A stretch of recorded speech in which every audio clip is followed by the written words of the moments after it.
As angústias cotidianas dos moradores de um conjunto de 6 apartamentos de uma rua menos nobre de Lisboa. Esse é um pano de fundo de Claraboia, um livro de José Saramago.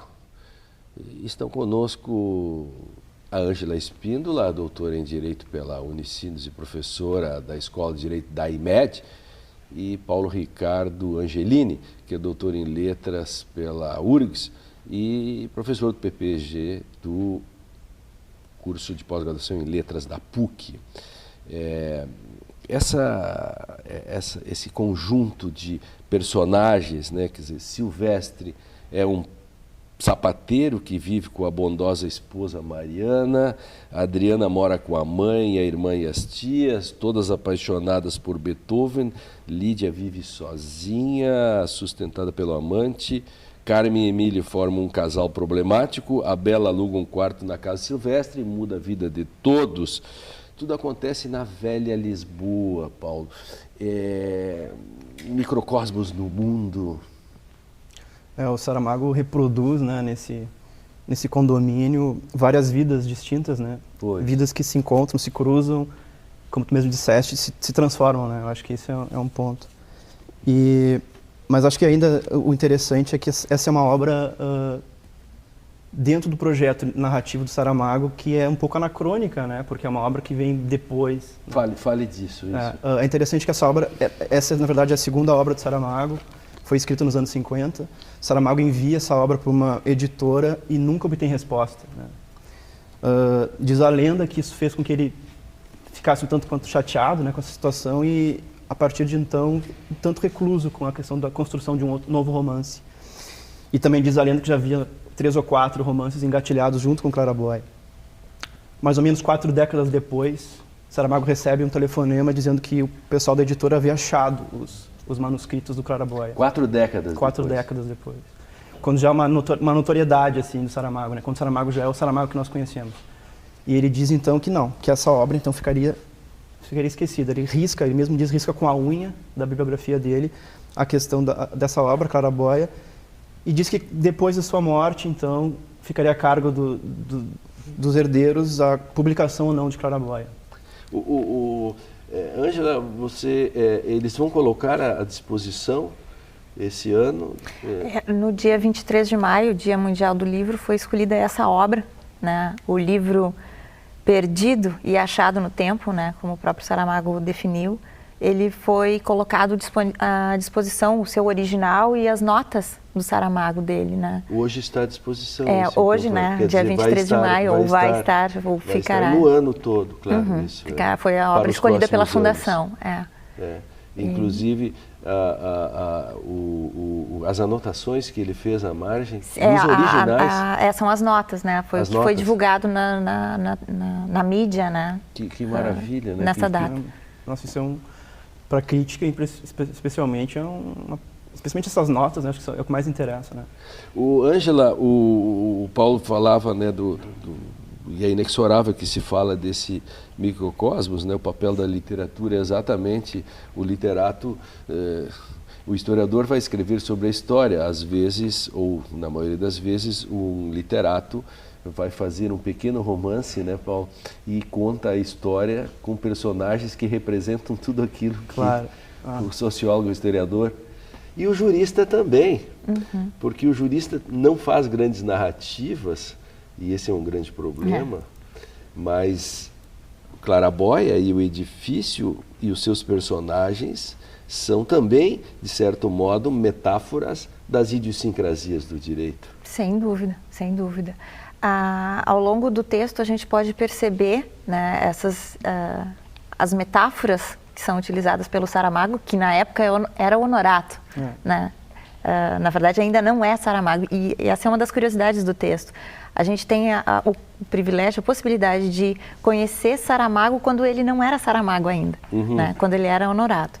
E a gente percebe, muito embora o texto, e o Paulo pode falar com muito mais propriedade, muito embora o texto tenha muito pouco do estilo de Saramago, ele já anuncia algumas das pérolas, das preciosidades de Saramago. Então, são 6 vidas, né, que podem representar, e tem muitas conexões com o direito. Eu penso em especial um determinado diálogo ali, que se passa entre as solteironas ali, né, em especial a Amélia e a Cândida, que são as duas irmãs, que vivem junto com as sobrinhas e filhas, né, no último andar, em que elas discutem sobre o bom e o mau gosto. Uhum. Né? Uma delas está costurando uma blusa e aí começam a fazer graça de que blusa horrível, imagina alguém usar isso.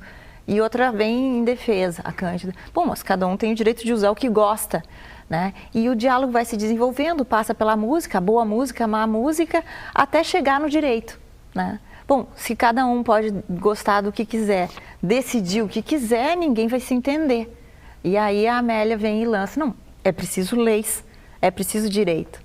E é preciso não ser relativista, né? Porque uma das coisas que acaba com o direito também, com as perspectivas da democracia, são os relativismos. Né? Se tudo é relativo, nada é também, se criam paradoxos. Tudo pode e então, nada pode. Se tudo pode, né? Se Deus morreu, agora é que não pode. Né? Depois tem uma questão sobre a sola dos sapatos, o que me remete a uma pergunta ao Paulo sobre, há um certo alter ego do Saramago no texto? A gente até estava conversando nos bastidores, né? Eu acredito que o personagem do Silvestre, né?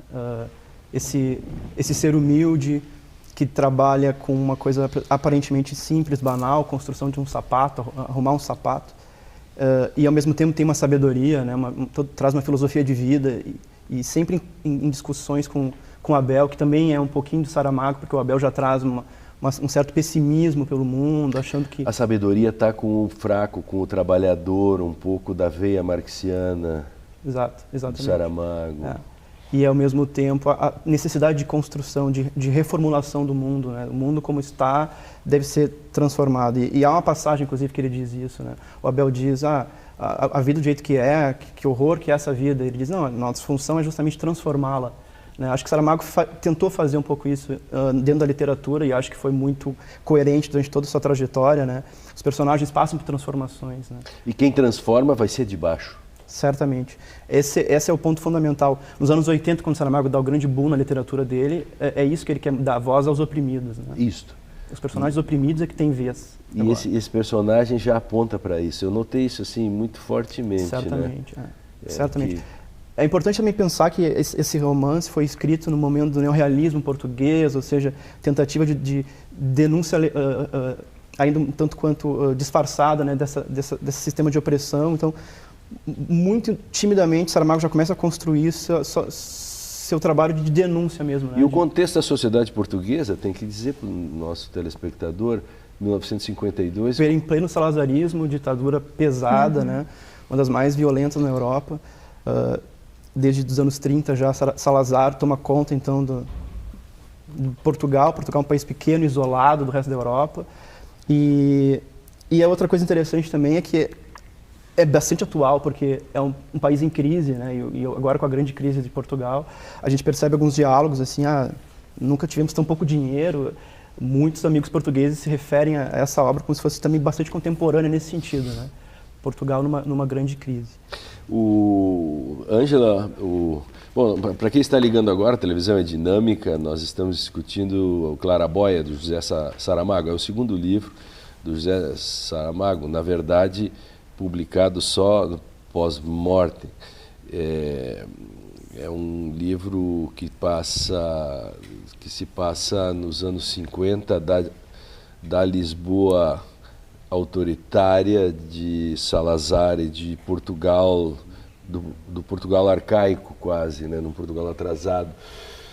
Quando ele vai falar sobre os sapatos, né, quer dizer, pelo sapato, pela sola, enfim, se consegue enxergar um pouco do sofrimento, do que significa esse objeto, né?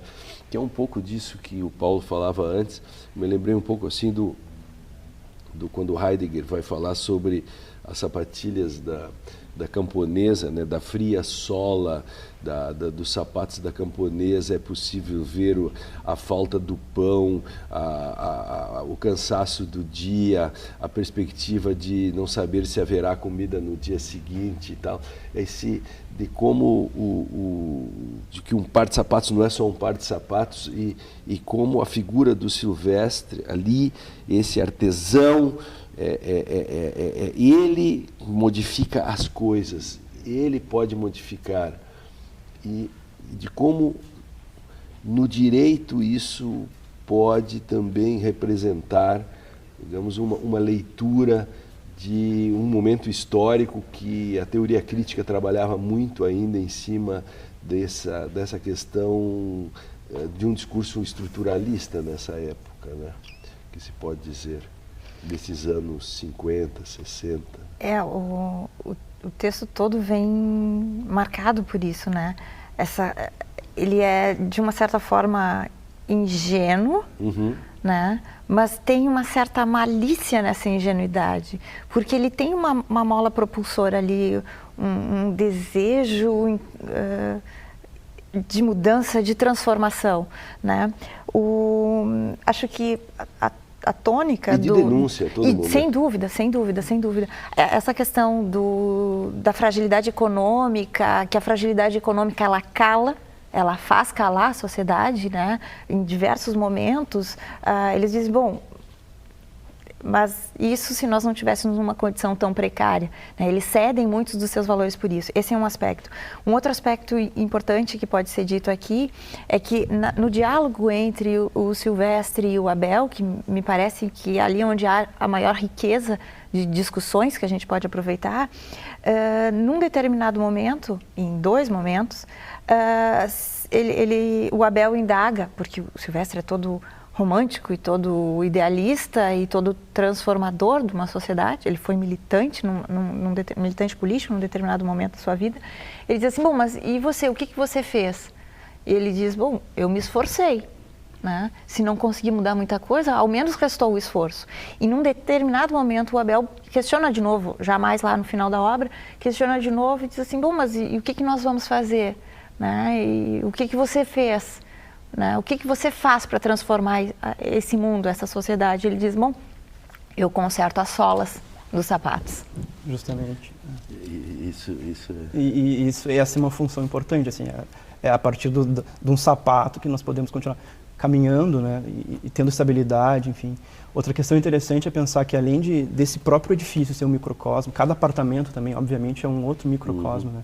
E tem o pequeno burguês, tem o burguês filho da mãe, o cara que bate, tem a oprimida, tem a mulher que manda no marido, tem a mulher que obedece, mas tem um grande segredo. Acho que há vários segredos escondidos entre esses apartamentos, e Saramago procura dar um certo suspense, né?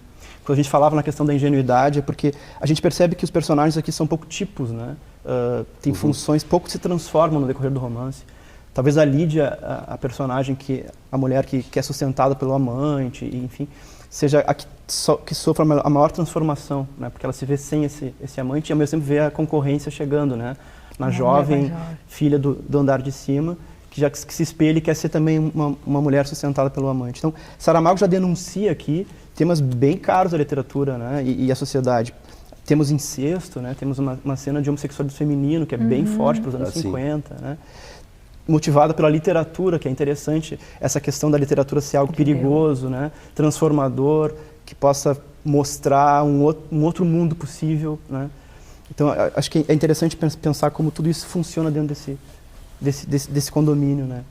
E, Ângela, talvez, assim como há uma denúncia nesse diálogo do Abel, os diálogos do Abel com o Silvestre, é um pouco da crítica à alienação, o que temos que fazer, bom, algo tem que ser feito para mudar, e há sempre uma estrutura que oprime e que não permite. Eu sempre fico pensando, e aí puxo também, claro, para o direito, essa questão tem que dizer isso, né? Há uma opressão. Nós, paradoxalmente, no direito, Ângela, não sei como você vê, quanto mais leis, quanto mais garantias nós construímos, mas também mais a operacionalidade do direito se torna um processo de opressão, diminui os espaços de democracia nos tribunais, nos lugares, o direito deixa de... O direito se tecnifica, se desumaniza. Também falta, nesse sentido, um Silvestre e um Abel que discutam contemporaneamente as falhas do edifício, Estrutura. daquela estrutura. Acho que... Esse é o nosso papel, mas não sei se a crítica do direito, por exemplo, está conseguindo fazer. Se eu posso responder com uma metáfora, acho que em termos de virtualização e informatização, a gente precisa muito pouco das solas dos sapatos. Uhum. Né? A gente precisa muito pouco andar. Nós nos preocupamos muito pouco com o percurso. Uhum. Né? Então, isso para dizer que o direito, e eu acho que é isso que o Silvestre quer dizer com a metáfora de que ele se ocupa com o esforço e que ele se ocupa com tentar, né, essa modificação, e ele se ocupa com as solas dos sapatos. Né? Ele se ocupa, ao fim e ao cabo, com o caminho, com o trajeto. Né? O poema do Antônio Machado. Né? O caminho se faz caminhando. Né? E, claro, o direito não é essa superestrutura. Né? Ele não tem superpoderes.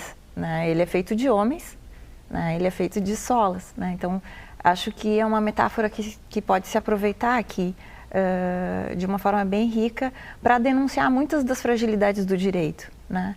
E quando a gente fala, para voltar ali à questão de que é preciso leis e é preciso escapar do subjetivismo, quando se faz toda a crítica à arbitrariedade, ao ativismo, isso não é de forma... Isso é garantia de questão, da nossa democracia. Isso não é de forma alguma uma proibição à interpretação.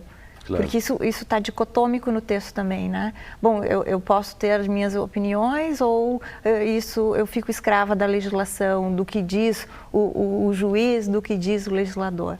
Então, são questões que podem ser problematizadas também no texto. Ângela, e é interessante pensar também que nesse debate entre Silvestre e Abel, né? Abel o pessimista e Silvestre o transformador, de certo modo, Silvestre também consegue transformar um pouco Abel, que sempre tentou cortar os tentáculos, né? A partir do momento que ele se vê mais próximo, né, dessa família que mostrava para ele a possibilidade de ser feliz, algo que seria impensável para aquele personagem, ele também pensa em cortar os tentáculos. Eu acho que é interessante pensar na situação que finaliza, né, a obra, né, o boato de que ele estaria tendo um caso com a Lídia, como isso também faz com que o personagem sirva de uma certa forma, de uma maneira, tá, então agora eu vou embora, tá na hora, tenho que ir, com uma certa resignação, não é? Né? E é interessante ver como... Mas esse personagem também foi transformado de alguma maneira, né?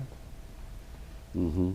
Ele se deixou transformar muito pelo Silvestre, né? E quando ele se vê envolvido naquele boato, né, naquela difamação, ele justamente usa isso, né? Porque ele poderia ter lutado pela inocência dele, mas isso seria aderir a um tentáculo, né? Seria se deixar envolver e talvez ele seria ali a 7ª história, né? Daquelas 6 histórias. E ele não, ele se rende e parte. Né? E é um momento bem sensível do texto em que eles se despedem. Na verdade, é a 2ª despedida que o Silvestre tem de Abel, porque ele narra ali um primeiro Abel, que era um amigo muito íntimo e em que ele perde. Né? O texto também tem essas coisas que são interessantes e eu acho que por isso que ele é apontado como ingênuo. Ele fala da amizade de uma forma bastante doce, né? Ele fala do amor de uma forma muito romântica, né? Então mostram um outro lado do Saramago, talvez o Honorato. Ainda há espaços na contemporaneidade, esse é um livro da década de 50, ainda há espaços para críticas sociais ou para discursos, digamos, simbólicos assim, espaços para Silvestres e Abels que vão fazer a crítica do burguês amante, da da falsidade, enfim, isso é uma questão que hoje já não se repete na literatura. Não, ainda há espaço. Especialmente na literatura portuguesa, eu acredito.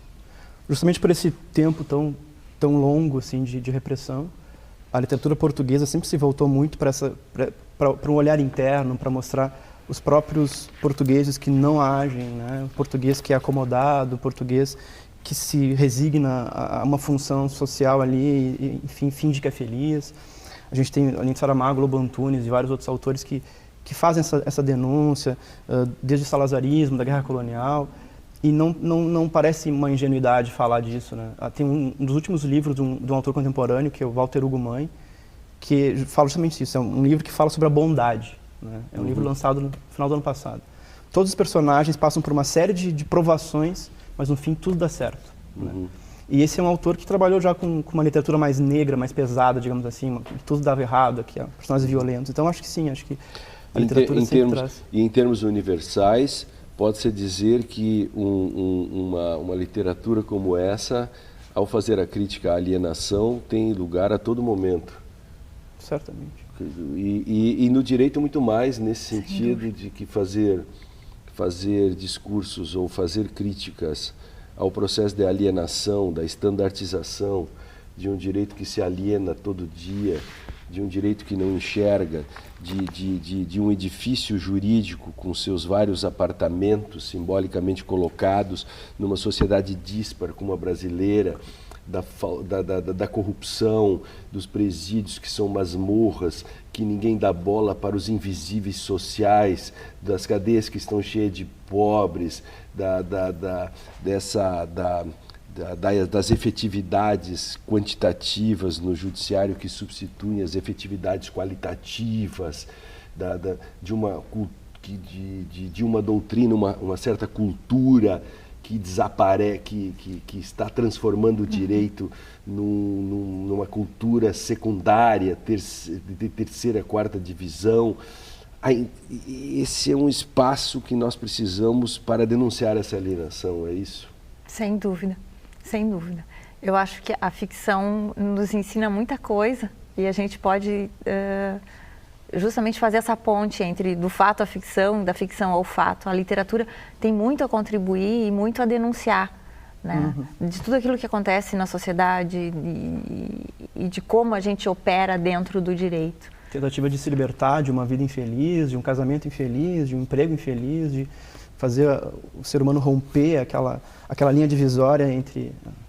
Dos juristas enxergarem o que está ali, quer dizer, os presídios que são masmorras, eles existem, eles não são invisíveis. Assim como o porteiro do prédio, me lembro aqui da Elegância do Ouriço, o porteiro do prédio não é um invisível. Chega o outro, o guardador de carros não é invisível. Claro. As pessoas que servem os outros, os garçons, não são invisíveis.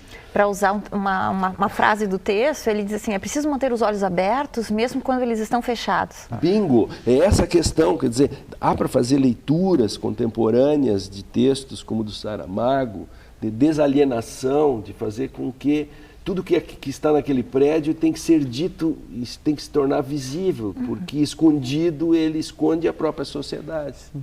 Porque mesmo naquele prédio as paredes falam, né? As pessoas se escondem. Pois, é isso, exatamente.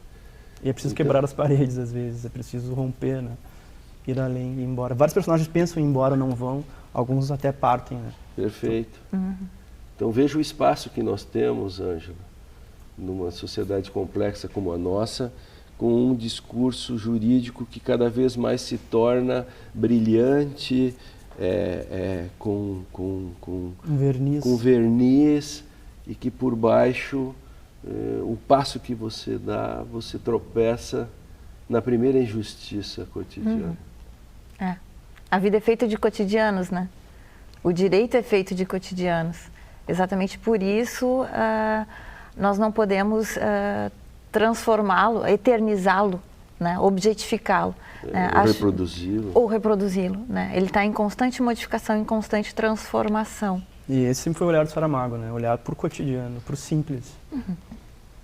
Denunciando que esse simples sempre foi de certa forma, afogado pelo complexo, né? E a estandartização, ela elimina o cotidiano. Ela padroniza, né? Ela elimina essas singularidades da vida. Claro, é a McDonaldização. Você transforma tudo em um discurso de pasteurizado. Uhum. E ele esconde as mazelas. Com a personagem da Maria Cláudia, a menina que qualquer coisa que via que fosse feio, ela ficava deprimida, né? De certa forma, ela é representativa nisso, né? Quer dizer, ela precisa ver coisas bonitas, porque ela é o futuro daquele pai e daquela mãe, né? Ela precisa ser também funcional e conseguir um marido rico para sair daquele edifício, naquele bairro não tão agradável, enfim.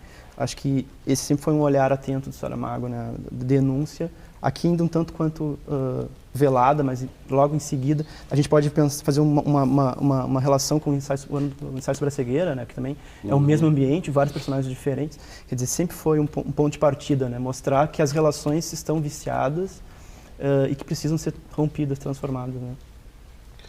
Eu me lembro dos anos 70, 80, da crítica do direito, que trabalhávamos com os saltos epistemológicos, Bachelard e outros, e fazíamos Michel Miai e tantos outros autores do estruturalismo francês marxiano, na época, de fazer críticas desse tipo, mexendo com a estrutura, né? Uhum. O edifício esse edifício com a supra e a infraestrutura. Isso me parece que o edifício ali também tem um pouco... O edifício é um personagem. Isso, exatamente. 15 segundos para dizer por que tem que ler esse livro. Primeiro, é o mais fácil, né? Bom, é um Saramago, né? E a possibilidade que a gente tem... Na verdade, são duas histórias em uma, e isso faz dela muito rica, né? Uma, a história desse cotidiano, e, em segundo lugar, a história de um jovem escritor que se torna Nobel da literatura. Paulo Ricardo, obrigado por ter vindo. 15 segundos, venda Saramago. Ainda que o leitor não encontre o narrador que está acostumado, que vai aparecer nos anos 80, é justamente um jovem Saramago que já se preocupa com de que maneira mostrar que a literatura pode ser transformadora, né? E de que maneira os personagens podem ser instrumentos para essa transformação. E fora isso, é uma obra que traz um microcosmos e que mostra como esse microcosmo é reflexo de um grande macrocosmo. Foi esse o mote que me levou a ler. Eu fiz uma viagem, uma longa viagem a Colômbia e outros lugares, e no caminho fiquei lendo Saramago, fiquei lendo Terles e alguns livros, e eu que me transportei para os anos 80, me transportava para então a crítica estruturalista que fazíamos, e eu entrava naquele edifício e via aquelas coisas todas e os obstáculos epistemológicos. Bom, isso ainda é importante. Você leia isso, compre o livro, leia, reúna seus amigos, vale a pena. Com isso agradeço que vocês vão ler, agradeço os nossos convidados aqui, o Paulo e a Ângela, a audiência, todo o Brasil, Direito e Literatura, lá da fronteira com a Colômbia até aqui na fronteira com o Uruguai.